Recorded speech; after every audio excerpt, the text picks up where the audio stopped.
메리 크리스마스. 메리 크리스마스. 즐거운 성탄절입니다.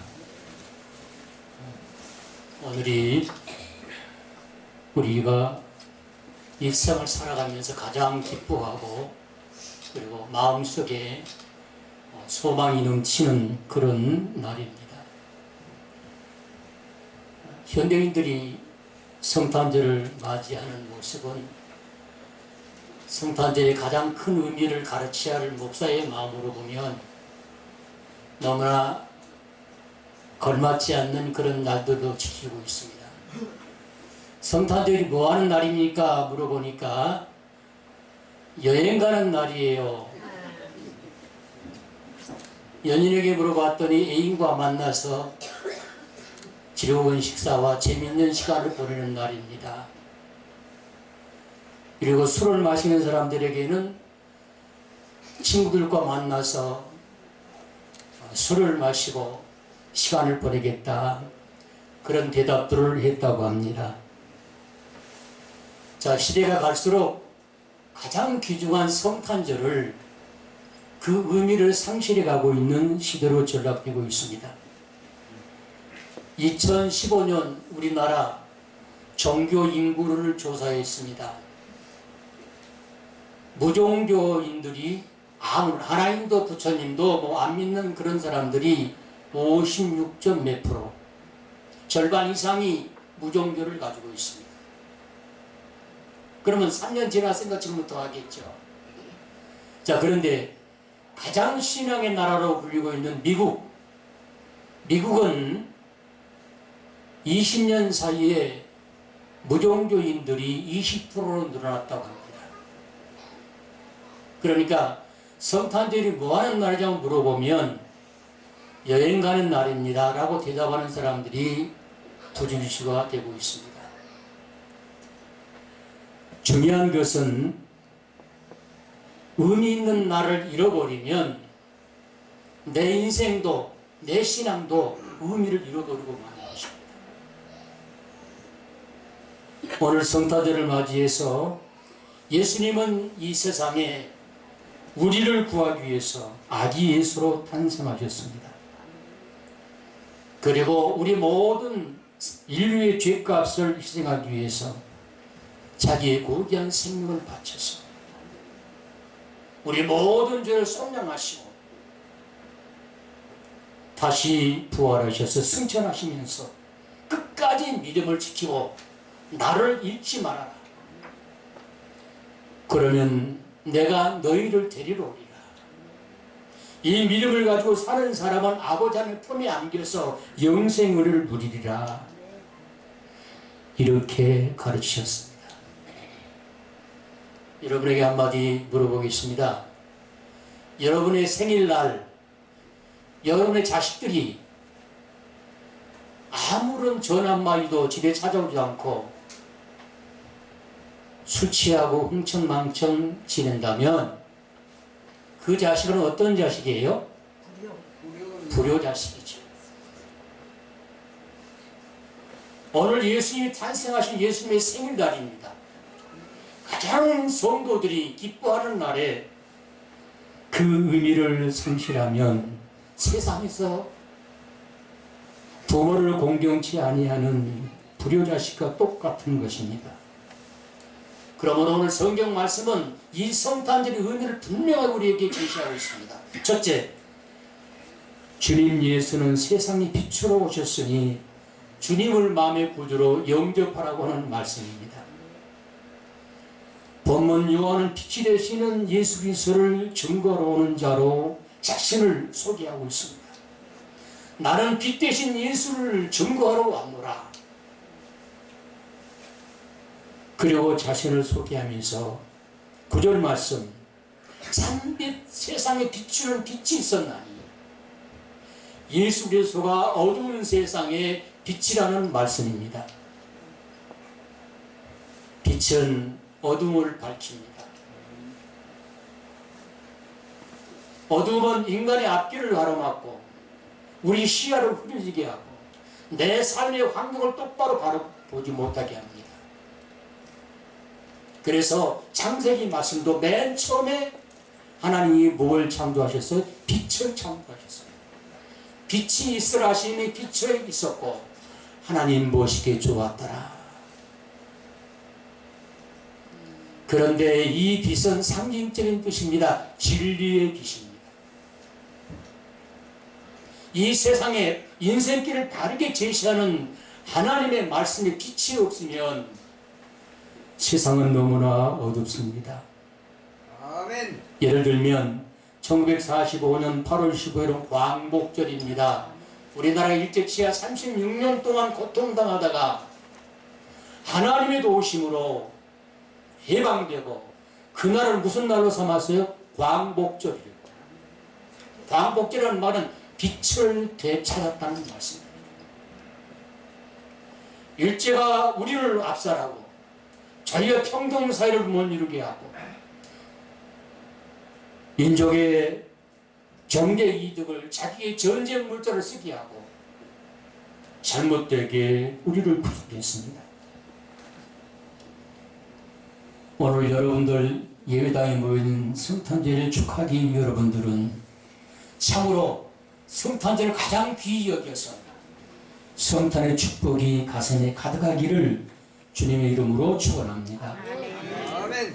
예수님을 내 마음에 빛 대신 주님을 모신 심령은 본문 하나님의 자녀가 되는 권세를 주셨으니, 자 12절 말씀, 하나님의 자녀가 되는 권세를 주셨다는 것입니다. 어떻게 하면요? 어떻게 하면 빛 대신 예수님을 나의 구주로 영접하면 하나님의 자녀가 되는 권세를 주셨다는 것입니다.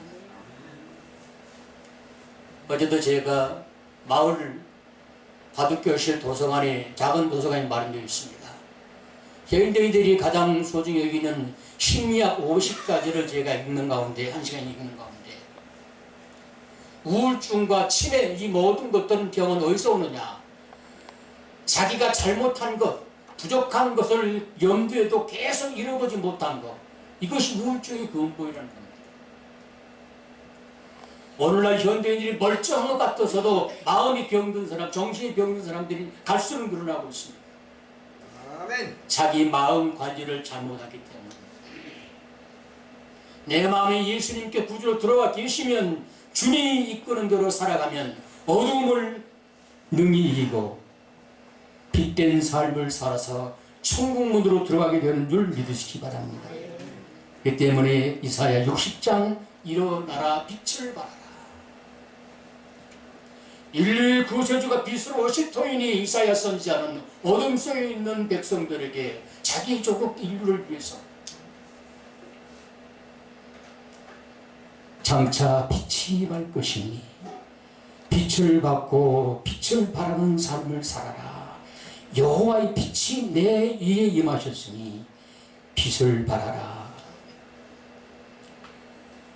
여러분 모두의 삶의 현장에서 집이나 직장, 사업장 어디서든지 주님 예수를 가슴속에 모신 심령답게 살아가는 하나님의 자녀가 될 때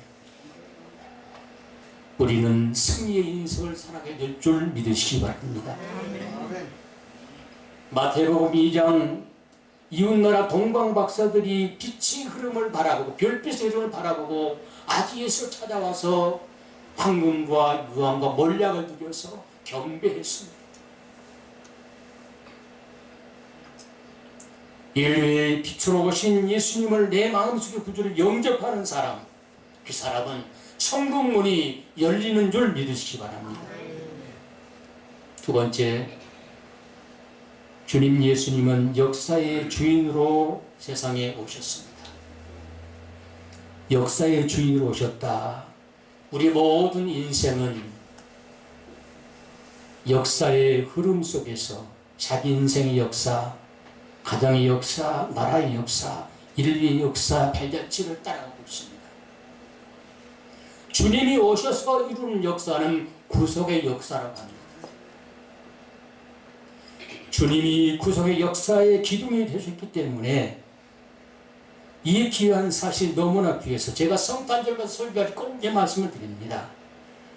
역사학자들은 여러분이 잘 알고 있듯이 주님이 오시기 전 역사를 DC라고 표기하고 주님이 오셔서 시작한 해 AD 라틴어로 어노 도미니 주님이 시작한 해라는 것입니다.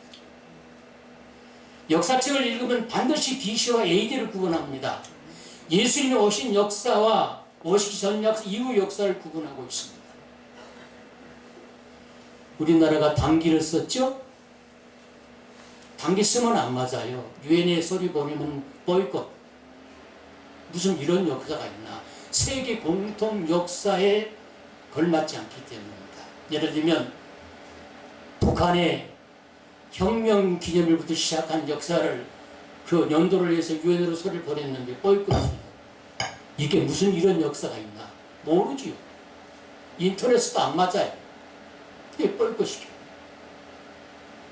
그만큼 예수님이 오셔 시작한 역사가 역사의 기둥이 되어서 2018년 12월 25일 예수님이 오셔 시작한 역사 2018년 12월 25일 오늘 주님 탄생일이 되셨습니다.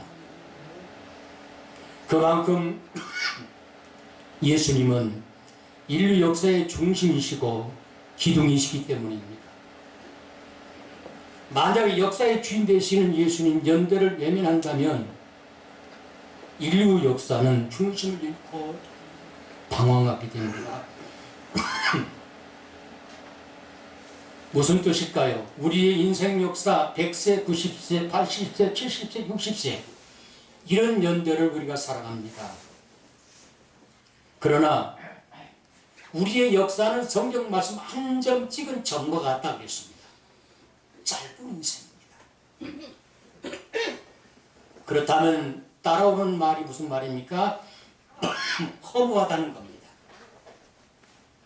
잠깐 나와서 살다가 흙으로 돌아가는 것. 이게 내 인생 역사예요. 자기 나이만큼 세월이 속도로 간다고 그러지 않습니까? 70세면 70km로 가는 거예요.